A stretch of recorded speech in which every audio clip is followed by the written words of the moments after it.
Here is your full voiceover script. Written đúng yêu cầu ngôi thôi văn phong đôi thường. Mỹ nhịp kế cuốn hút đầy cảm xúc, có lúc bất lực, có lúc phản kháng, có twist, có cao trào nảy lửa, không ăn mừng dài dòng và kết thúc bằng một câu thông điệp xúc tích. Đây là bản tối ưu and khác biệt, được viết để giữ chân khán giả nước ngoài từ đầu đến cuối. Lưu ý bạn dưới đây 200-300 plus words tối ưu cho 11-13 phút đọc VO.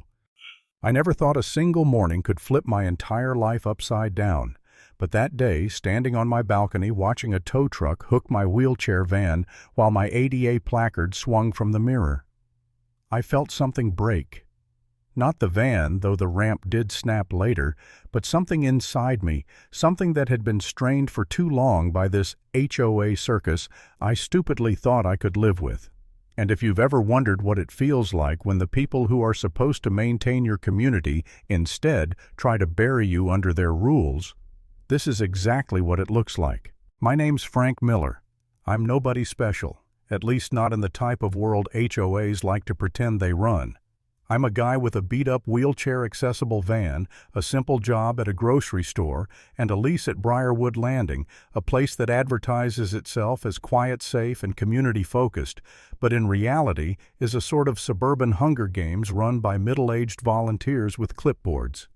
And at the top of that weird pyramid was Karen Holloway. You know the type.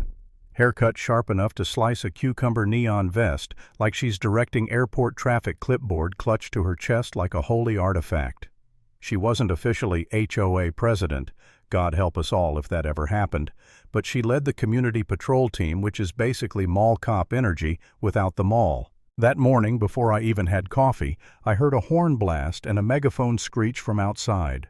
Unauthorized vehicle in designated zone. I rolled out to my balcony, squinting through the sunlight, and I swear it felt like watching a SWAT raid, except the target was my van. My ADA plates gleamed. My handicap placard swayed. My assigned parking spot, A3, was exactly where the van sat every single day. And yet there was Karen standing with her hands on her hips, like she had personally caught me stealing national secrets. 2 board members flanked her. They always traveled in packs like moths around a street lamp nobody asked for.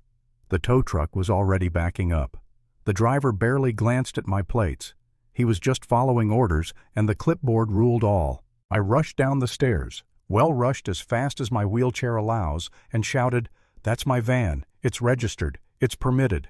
Don't touch it." Karen didn't even blink. She lifted her clipboard like it was a judge's hammer. "Your permit is invalid," she said, tapping a note with her pen. Wrong shade of blue. "And you're 2 inches over the line." 2 inches. A chalk line so faded it looked like dried spit. My ramp barely fit in that spot as it was, and honestly the HOA handbook literally said accessible vehicles may exceed boundaries for ramp clearance. I pointed that out. She smiled. That page was outdated. We updated the rule book last month. I asked where the updated book was. She didn't answer. She just nodded to the tow truck driver, who shrugged in that helpless "don't shoot the messenger" way and lifted my van anyway. The ramp scraped the curb with a metallic shriek that made me flinch. Neighbors peeked through blinds but stayed inside. Nobody wanted the wrath of Karen. I tried calling the HOA office. Straight to voicemail. I emailed the board auto-reply. I even knocked on my neighbor Mike's door. He cracked it open like I was a salesman. "Man, I'm sorry. They fined me $75 for a welcome mat last month. I can't get involved." His eyes said what his voice didn't. He was scared. We all were. That's what happens when power lands in the hands of someone who enjoys swinging it more than using it responsibly. That night I paid the tow yard $385. They made me sign a paper claiming there was no damage. Meanwhile, my ramp was stuck halfway, making a dying animal sound. And the next day, like clockwork, I got a letter from the HOA, $250 for unauthorized parking. I appealed. They denied it in 3 minutes. I'm not exaggerating. 3 minutes. I've heated up Hot Pockets slower than that. And as I rolled out of the meeting room, Karen waved at me. Waved, like we were old friends sharing an inside joke. Something inside me cracked. Not loudly, not dramatically, just a quiet, heavy kind of anger that feels like a weight settling into your chest. I wasn't furious yet. Not the explosive kind.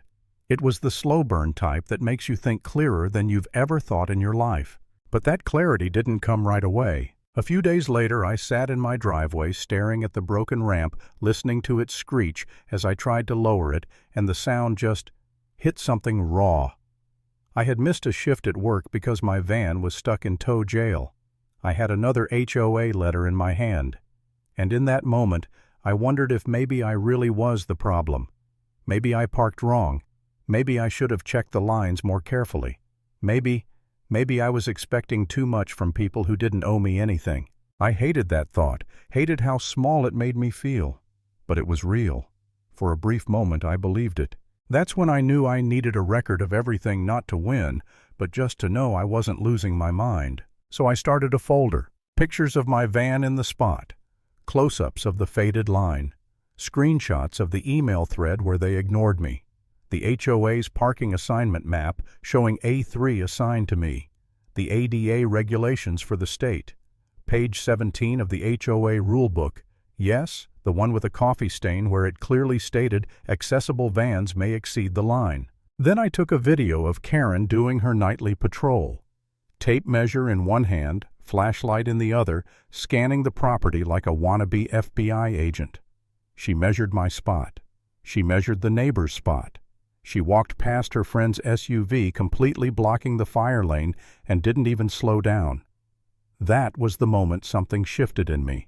This wasn't about rules, this was about her, and suddenly the fog lifted. I wasn't imagining things.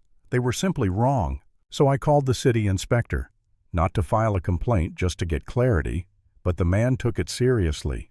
He came out in person, clipboard bigger than Karen's, and began measuring every inch of my parking zone. The slope was off, the width was too narrow, the faded lines didn't meet ADA requirements. He wrote up a report. A big bold orange notice was slapped onto the HOA clubhouse door. Correct within 30 days. Karen tried to peel it off like she was removing a sticker from a new mug. People watched. Someone recorded. Someone muttered, "About time." That was the moment the tide turned. I filed for small claims court. I organized every piece of evidence. I asked a friend to record me wobbling into the courthouse, not for drama, but because representation matters. Too many people assume ADA cases are exaggerations until they see the real people living through them. On court day, the HOA showed up with a shiny lawyer who looked like he moisturizes with confidence. Karen strutted in wearing her neon vest like she thought the judge might promote her. The judge was older, calm, mint-chewing, and clearly not in the mood for nonsense. Their lawyer dumped a stack of violation notices on the table: garden flags, fence heights, someone's lawn gnome that faced the wrong direction. Nothing about my van. The judge flipped through them like he was looking for a coupon. "Do we have anything related to this vehicle?" he asked. The lawyer hesitated. Karen raised her hand, stood up straight, and announced, "His permit is the wrong shade of blue." The courtroom fell silent. Then somewhere behind me someone snorted. Even the court recorder cracked a smile. The judge leaned forward. "Ma'am, colors of blue aren't enforceable under any regulation in this state." She sputtered something about order and consistency. He ignored her. I handed over my folder.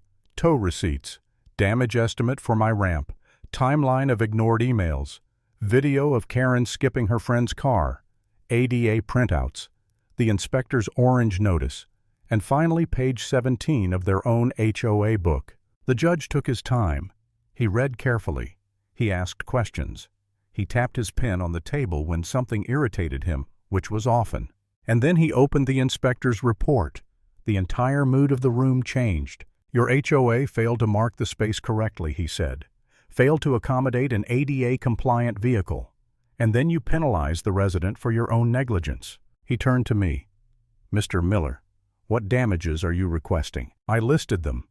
Tow fees, ramp repairs, lost wages, court costs, and a penalty for ADA non-compliance. He wrote for a while. Then he read the total out loud. $42,000. A sound exploded out of Karen somewhere between a gasp and a squeak. The bailiff actually looked up. Judgment entered. Case closed. I rolled outside to the courtyard. A small crowd had gathered, neighbors who had watched Karen rule our community like a self-appointed sheriff. They weren't clapping exactly, but they had that look people get when they witness karma live and unfiltered. Within 24 hours, the videos were in the neighborhood group chat. Then someone posted them on the town's Facebook page. Then the clips appeared on a spicy local subreddit.